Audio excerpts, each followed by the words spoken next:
Hello, my dear Cancerian friends. Welcome to your weekly reading with me, Cindy. This reading is for Cancer, Sun, Moon, Rising, and maybe Venus. So we're doing the complete wild unknown animal spirit this week. I'm doing Kim Kranz's 3 decks. We're starting with the archetype deck, wild unknown animal. It's just a wild unknown archetype. Yeah, because there's a lot of human depiction in here too. So we're going to start with that. And what I'm going to look into this week is, what is the archetypal energy that you are right now? What is it? What is the archetype energy that you're in right now? And what archetype energy are you going towards? And then I'm going to build up on both of those with the Wild Unknown Animal Spirit Oracle deck and in the Wild Unknown Animal Spirit Tarot deck. And there is an extended at the end of this. You can find it, a link for it at the top of the description. And in the extended, I'm just going to look in the blind spot between these two energies, these two archetypes. So, Cancer, my portals of love. Let's see what the archetype energy is for my Cancerians. What's the archetype energy right now? She's getting sassy. The Nectar. Well, that sounds yummy. The Nectar. That's what you are right now. And the Vision is the energy that you're going into. Ooh, this looks like a cool card. Check that out. You have the snowy owls on either side. There's something like almost going down into a tunnel or going into like an archway, some sort of opening. And the Vision, like seeing something, understanding something. So I'm going in right into the book because these archetypes are pretty deep and intricate. Like you can read them. I guess over time, there's so many cards in this deck, so many cards. And like what I was trying to say is, I guess over time, you could read these cards without the book. But I'm definitely not ashamed to say that I am not at that point. And I think it would take me quite a while to be at that point. So you've got the Nectar. The Nectar. Let's see. The medicine, the elixir, the garden. In Hindu mythology, there is a miraculous substance known as amrit, or nectar, that contains infinite healing power. This golden nectar, or sacred elixir, is the drink of immortality, and like its sister substance, suma, is known to activate subtle intelligent forces that ease the mind, body, and spirit. Though esoteric, these images lead us to the central energy of this archetype, the sweet, potent, heavenly essence that lubricates our spirit back to life. The Nectar card calls us to identify and relish in places, practices, people, and activities that regenerate and heal. Medicine is needed, and it comes in subtle form that you may be overlooking. Seek the most sensuous, fragrant flower in the garden you have forgotten. Don't underestimate this remedy. It is said when someone has activated this substance within, it is reflected in their shimmering eyes. Sense the nectar within you, dripping from the crown of the head and soothing the brain. Let it drip down the spine like sweet honey. This is a very sensuous, doesn't it feel very sensual? The Nectar, the mystic, and the Aletheia cards are linked. It is the mystic who, like Krishna, turns poison into nectar, and it is truth that can often serve as a potent elixir for healing. When in light, the attribute, glowing, relaxed, subtle illumination. Now, no, wait a second. I remember you guys having a reading a few weeks ago about being like super glowing. You're just glowing more than you even realize. Interesting. To go deeper in this, The Wind, One Brilliant Day by Antonio Machado.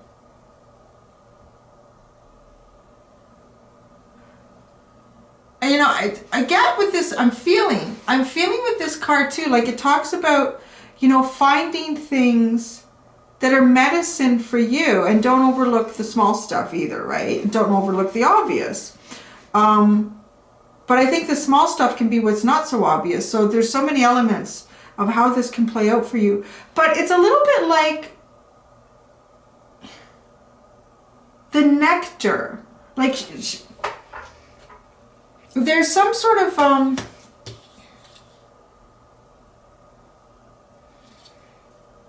if I think about about nectar and I think about how it functions in the world, like there's a symbiotic relationship between the plant, the nectar, and the pollinators, right? Like all of this moving, and or even the birds. Okay, well actually let's go a step above, because it's not correct if I'm talking about pollen. It is the nectar, so it is the juice of the plant. It is the sweetness.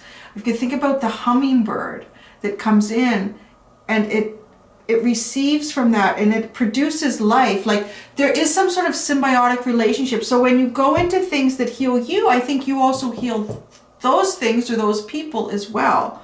I really am getting that with this card. Now, I want to see how this is tying in, because it's been fascinating how these come together in all the readings this week. So what we have here, the medicine, the elixir, the garden, the vision. Let's see the vision.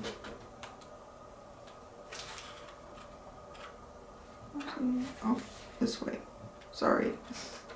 Oh.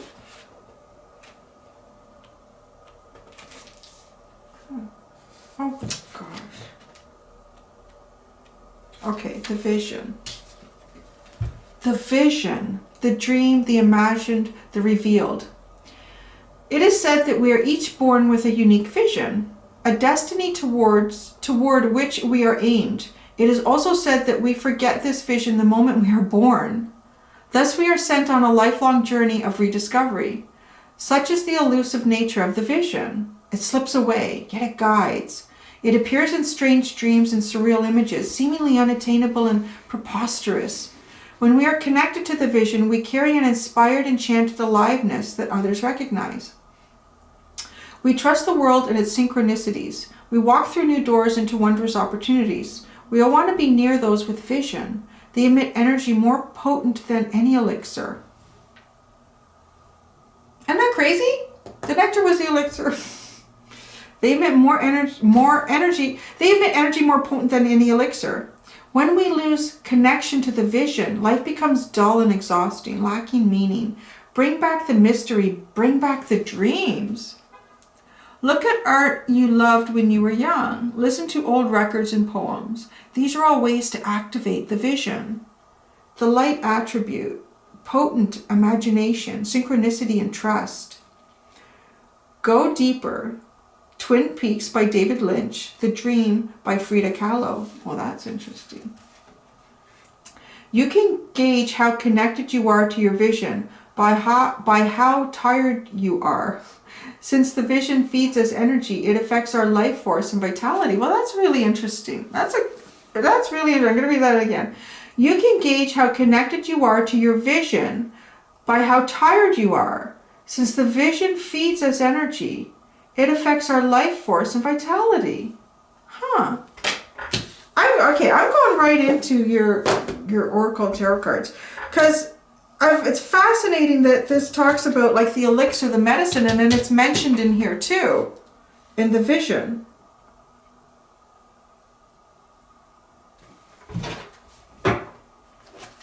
Finding. That's a great way to describe how you know exactly who you are, what your journey is, and what your purpose is in this life. It's immediately forgotten the minute you're born. You gotta go find it again. Shit, life's like a hide and go seek game. Or it's like a treasure hunt. Yeah, I think it's like a treasure hunt. Because you don't find it right away. You find pieces of it here and there. That in a way is the elixir. Oh, the octopus. The bat and the octopus. The wolf is on the bottom.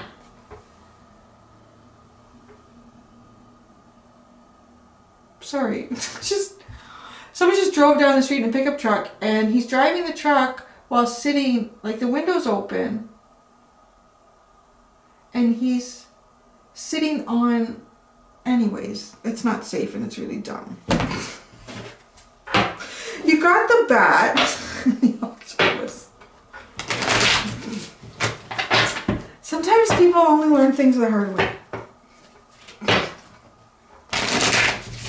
Hopefully his hard way will be getting a ticket and not falling out and smashing his head on the cement ground, but I don't know.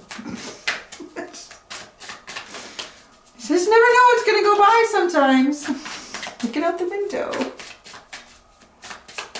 I'm pulling all these cards out before I even really get into this, because this is, kind of feels like a little bit finding your story, finding your purpose. Being in a point of healing, right? Like being in a point of healing, being guided by the universe, connecting to your spirit guides, going into unknown situations and circumstances, following your intuition, not overlooking the obvious, but also not overlooking the small things. And in the octopus, all like the head is really lit up here, like big time. But, you know, the intuition, the thought process. And I see it's like the same colors that are going into here. Same colors that are going into here. Now, the only warning with the octopus is, sometimes you can get so involved with what's in your head that other things around you start to, you don't have great control over them. Like the arms are everywhere, the tentacles are all over the place.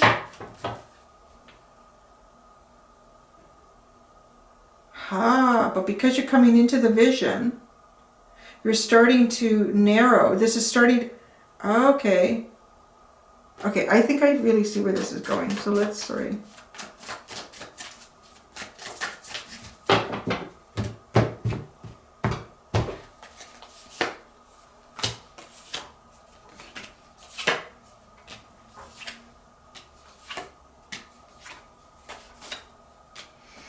You know what? It showed itself. I feel silly to put it. Showed itself. That's the way it came out.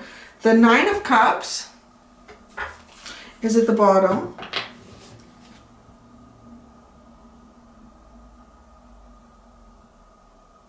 You know, I'm getting this, and it's coming through in this. It's coming through in this for you. And it was kind of mentioned a little bit when we talked about the vision, when we were reading about it. Is like I'm getting with the moon here and the cups, and it's very dreamy, very watery energy. It doesn't really remind me, it's not right now, of a lot of other Nine of Cups cards.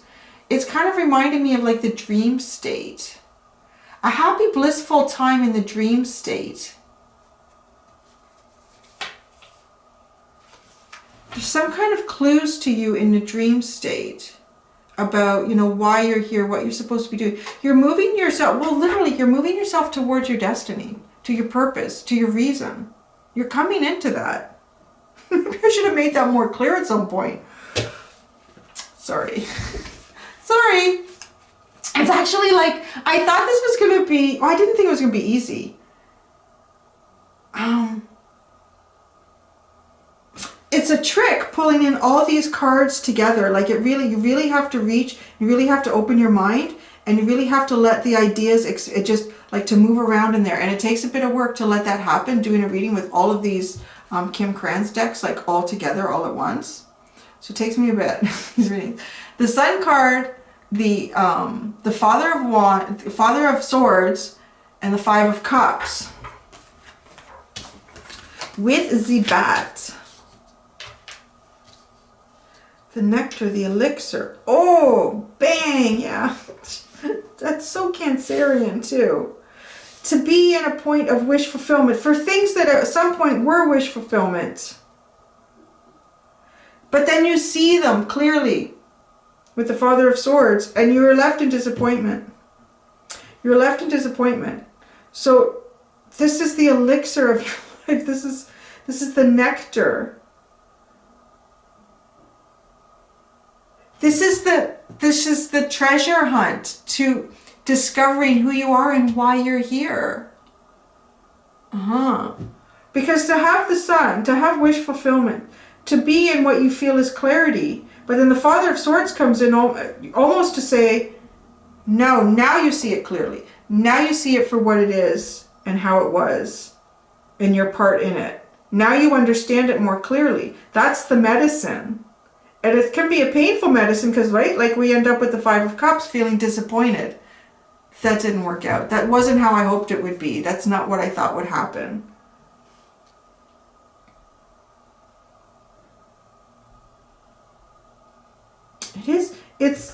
Yeah, I'm going to pull, well, we'll see what I get out of here. I want more information about this journey for you because I really feel like you are coming towards an energetic cycle, an intuitive cycle, a physical cycle of knowing why you're here. What's the whole point of all this shit? What have I been going through? What are you doing? What are you going? What's going on, Cancer? Like, why? Why this lifetime? What is the real thing that you're supposed to be doing in this lifetime? Oh, geez. These are all major arcana. Yeah. Oh, where's this going? Temperance. The Star. The Devil. And the Emperor.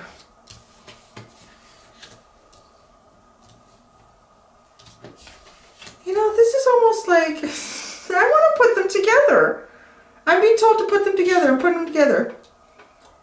So you're in wish fulfillment. So in your lifetime, maybe it's happened more than once, you're in wish fulfillment or something that seems like wish fulfillment. But then you see the truth in it. You understand it more clearly. And you see it for what it is, right? Now look at this. The Sun card has just got red, orange, yellowy. Yeah, red, orange, and yellow. Okay, that's all we got going on in there. But look at, now you see clearly. You go red, orange, yellow, green, blue, purple, violet. You got the whole rainbow. You understand. Ah, yeah, see? That's where this understanding comes in, seeing it clearly. And it doesn't mean that when you go into the Sun that it's a fake wish fulfillment, but you have experienced those. Or they were wish fulfillment at a time. But then you kind of grow beyond that, and then you start to see clearly. You start to see differently. You start to understand. And understand yourself and others on a deeper level here. But that leads to disappointment. Like, wow, that's not how I thought it was, is it? No, that's not how I thought it would turn out. Feeling sad, missed out on that. And then but then this is where you become like an alchemist here. Like balancing your emotions. The emotional turmoil too that can exist within Cancer. It is like going deep down into the darkest parts and then coming up again, and going deep down into the darkest parts and coming up again emotionally. These are two. Temperance and the Star are very much like alchemist energy. That's interesting because if I think about regular tarot, they are. One is almost because Temperance has wings and the Star does not. But they're both kind of Earth Angel energy. They're both sort of Earth Angel energy in the regular tarot. One is a little more grounded than the other. The Star, strangely enough, because you think, well, the Star is more grounded. There is no wings. They usually have one foot in the water and one on the ground. They're balancing the water. But Temperance is doing the same thing. But they have wings, and this one is depicted with wings.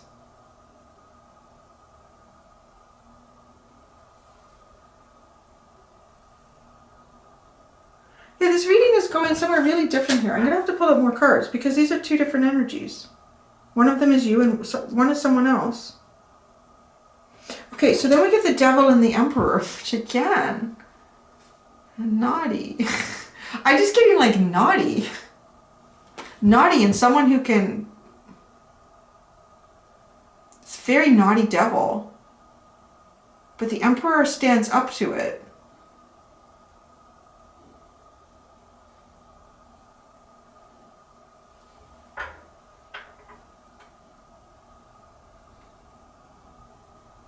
Huh. The Emperor stands up to the naughty energy of the devil. What is this all about? There's something deeper here. Okay, we're going to... what's going on here? I want a different deck. Because this is something to do with your life's purpose or what you're moving toward. At least some sort of destined energy that you're coming towards here. This is very intriguing. The Devil and the Emperor. It's like, okay, so this devil energy is full of mischief, full of seduction, full of teasing, manipulation. There's a lot of darker elements I'm getting from this. But it's in that element, it's in that energy, because that's part of the, that's part of, I don't want to call it a game, because it's the light, it's your life. I said, it's like a treasure hunt. You're finding clues. You play. This person plays their hand. They play their clues like this energy. Because it's part of the treasure hunt. Kind of in a way like you're both treasure for each other. And the Emperor's like, I'm not putting up with any of that shit. It's not. And that's kind of like where the Devil energy goes, whoa, wait a second here. It causes both these energies to look at each other. All right, let's see.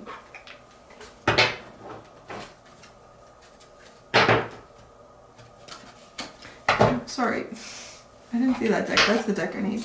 Millennium Thoth deck. Okay.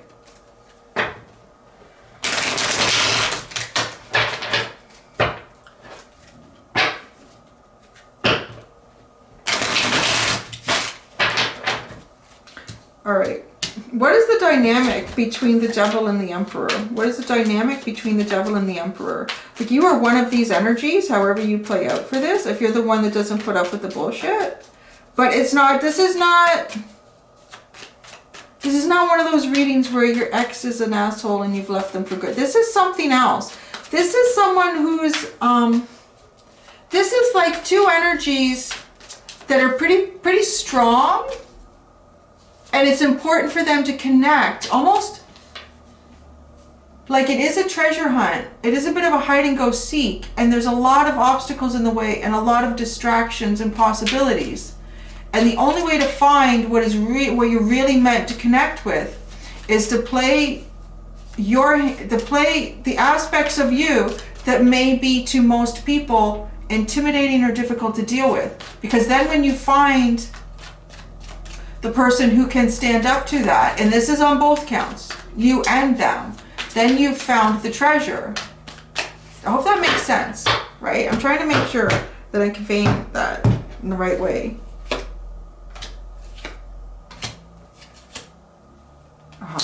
Yeah. Wow, this is interesting. The Prince of Cups, the Six of Cups, and the Magus, or the Magician. Okay, through your entire lifetime, you and this person are manifesting each other. You and this person are manifesting each other because there is a soulmate contract here. But it's such a strange connection.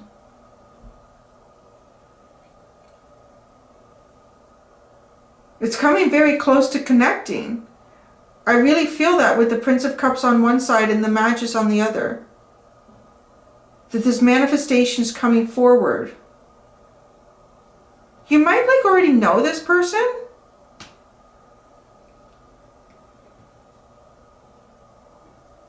Something's about to change in the connection though. Almost like there's that...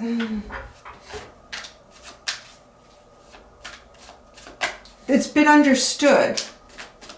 Both of these energies are now understood by the other part. They both almost need each other to keep one another in check.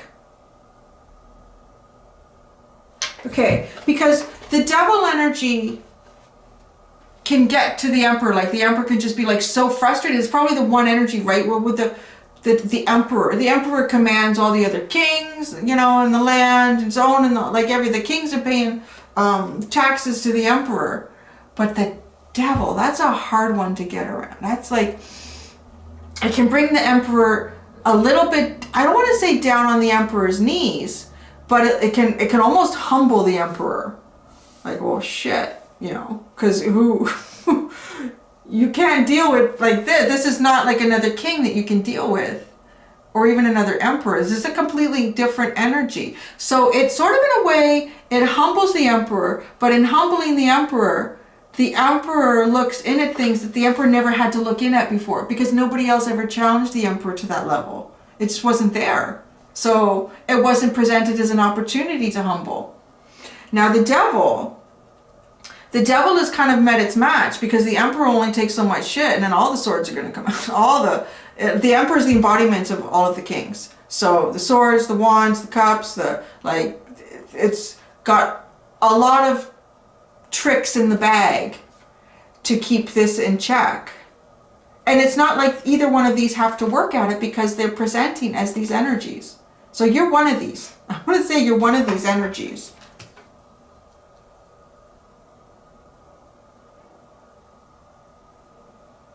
Now what happens when they come together? Because it feels like something changed, something like this alchemy, right? This is the challenge to find this energy. This is the challenge to connect with this energy. And you probably didn't even know that you were kind of on a journey doing this until getting close to this point. Is Temperance in the Star. So it does tell me that A, you are both alchemists. You can both change and manage and manipulate and transform and transfer energy, emotions, feelings, circumstances, situations. Well, you can change the circumstances and situations by changing the energy. But there's two different ways of doing that because these are two different cards. And you're alchemizing though. As these energies come together, they are continuing to transform. What is this? Alchemy. There's like a double alchemy going on with Temperance and the Star. What is this double alchemy with Temperance and the Star?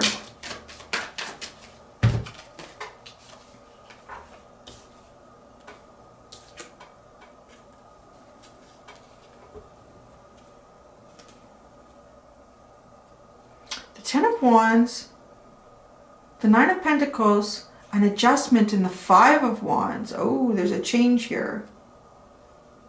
Right? The adjustment is like the Justice card, but an adjustment. An adjustment in what? Really confusing energy. Like some sort of burden being dropped, some sort of independence being claimed, and some sort of things that need to be fought for. This is causing the alchemy to take place. I'm still not receiving the information about what this energy becomes. It's being manifested. It is being manifest.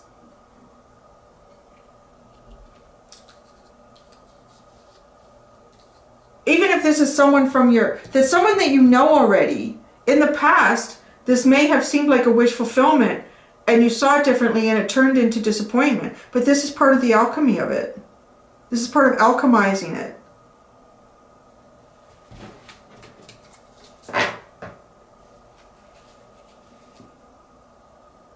The adjustment of the Five of Wands. What does this turn into? Where is this going? Where does this energy take? Cancer and this other person. Where does this energy take? Cancer and this other person.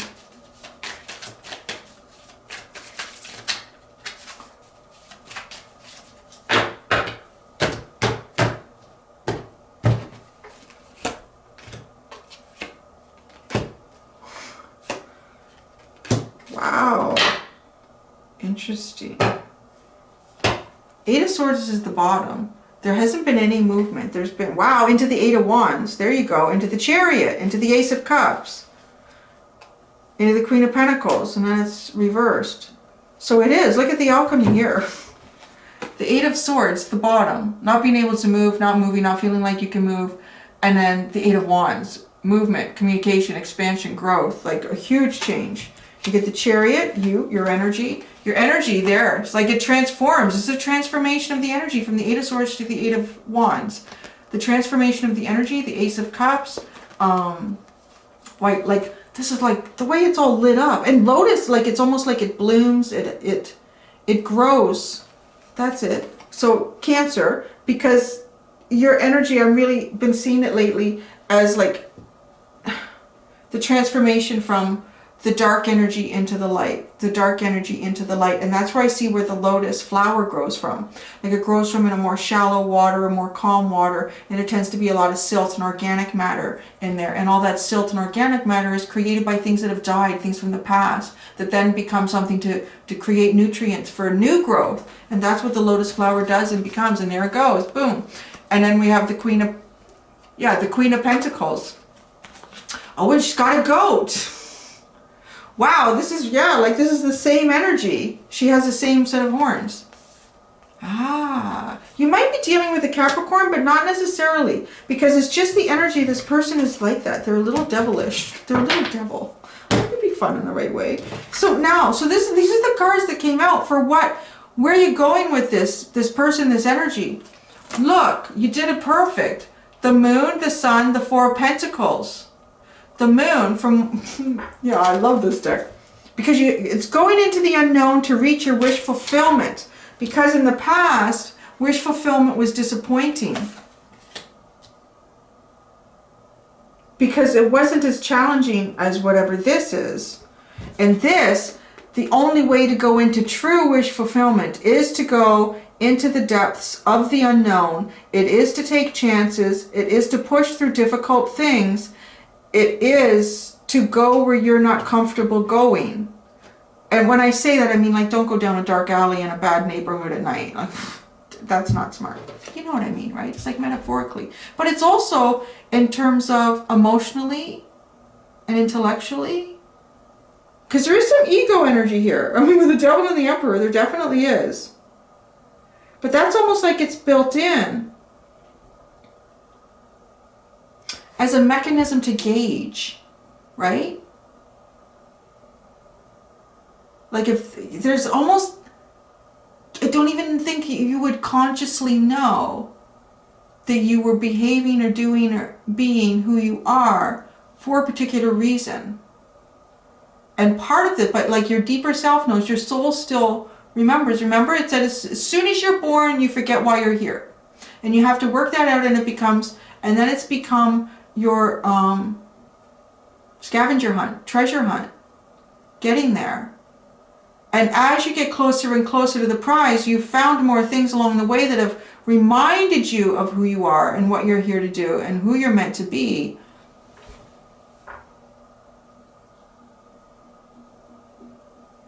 Yeah, this is really fascinating. So, and there's the sun. That's the real sun, because it is involved through going into the moon energy. It is involved with going towards what you don't know, what you don't expect, what you have no idea about. You got to follow your intuition to let it guide you, let the universe go in. And you can't take things from the past in here, though. That's the one thing with Anubis standing at the gates. Because Anubis will wait, and somebody made in one of the comments talking about Anubis, isn't he? Who guards the gates of hell? He does not guard the gates of hell. That is not Anubis. Anubis is, well, that's unless you think that, you know, at death, everybody goes to hell. I don't think so. So, hell is what you make it in your own head, to be quite honest. But the Anubis, those that had passed, so when there is a major ending, some sort of major ending in your life, let's put it to that, like, so it's not so like Egyptian mythology. There's a major ending in your life. If you're going to go into a new beginning, and it is truly the sun, it is truly wish fulfillment. And what I really like about the Four of Pentacles coming out at the end, it's like a fortress. Like, this doesn't break down. This is immovable, immovable energy, solid, balanced, very immovable energy. What? Because this doesn't change. This is very solid. It's also like manifestation energy. But you can't go through that gate. You can't go into that new cycle if you're carrying any heaviness in the heart that weighs it down. Things from past experiences, because this new experience has nothing to do with the past. It's nothing like any other sun energy in the past. Oh my goodness. I never know what I'm getting myself into when I pull these cards, do I? It's new. Okay. Yeah, that's really fascinating. So you're going into the right sun. See that? Ah, now I understand more about Jupiter. I was reading about Jupiter. So Jupiter is called like a false sun because it has, what is it? It has the same elements in it that a true sun has, but it does not have the density, the gravitational pull. There's something, so there's one or two elements that are not like chemical elements about Jupiter that prevents it from actually being a true sun. And Jupiter is a very influential planet because it is so large. It can pull like it's one of the few planets that I can see all the time, like at night, because it's so big and it's always lit up out there. And that's kind of like, right? Now I'm going to look into that more about Jupiter energy. I was trying to understand that because it is like a false sun, because it has all of the elements that the sun has. Nothing more, nothing less. But there's something about its density, or how, yeah, that prevents it from being a sun. Okay.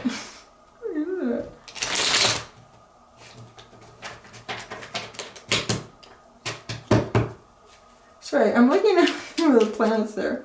What was I going? This is like a really, this is a very out there reading, man. No, this is not the deck that I wanted. I don't think this is the deck that I, no, I want to go into here for you now. Now that you know, you're going into the true sun. Yeah, that's really fascinating. The Emperor and the Devil. What a combination. Oh, what did you go to the butterfly? See, we're going to make it like really nice and soothing now. The butterfly. Transformation, growth, new cycles. Affirmation, I embrace the transformation and empowers me to fulfill my divine potential. That's what you're going towards here. There's a whole bunch on the back. So I'm going to read that to you. You are growing. You may not realize it or know how things are going to work out, but they will do so at the right time. Do not be afraid to let go of the world, your plans, or the ways of being you have known. Your higher self is guiding you into the next level of authentic self-expression. This will be quite different to your past experiences. Expect the unexpected and know you will be able to thrive in the new worlds that are currently unknown to you. Embrace your process. When the time is right, you shall be ready. Oh, that's fascinating, huh? Yeah, that's kind of talking about what we've been talking about. Rediscovering who you are, like remembering that along the way, and it's getting clearer and clearer as you go. And expect the unexpected. Currently unknown to you. All right, there you go. That was something, Cancer. Now I'm going to do the extended. The heck, I have no idea what I can find. So I'm going to see what's in between these two energies. These 2 points of disappointment to the vision. That's what I'm calling the Nectar right now, because it seemed like it ended in the past in disappointment.